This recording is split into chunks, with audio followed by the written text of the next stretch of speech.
Xitoydan keltirilgan 2 metrlik xolodilnigimizga mana go'shtlarni olib kelib qo'ydik. Mana go'shtni holati. Soatimiz 8 bo'ldi. Ertaga soat 8 da holatini ko'ramiz mana. Mana shu kadrdan ko'rsataman. Mana suvli holatda turibdi. Go'shtni qo'yganimizga ham 10 soat bo'ldi. Soat 8 da qo'ygandik. Hozir kechki 6 bo'ldi. Mana suvni yo'qotmagan. Suvli holatida turibdi mana. Go'shtga tegilmadi.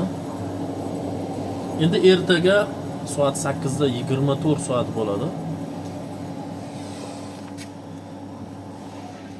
Xolodilnigimiz 2 metrga, balandligi 1.18, orqadan oldigacha 1.6 sm, ichki razmerlari bunaqachasiga 70, ichki razmeri uzunasi 1.90.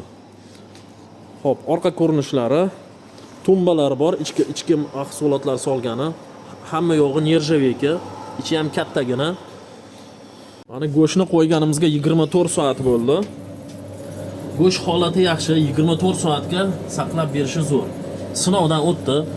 Oz-moz rangi o'zgargan mana bu yerlarda, lekin yaxshi. 24 soatga zo'r. Kerak bo'lsa bemalol murojaat qilaverasalar. Bahosi 1750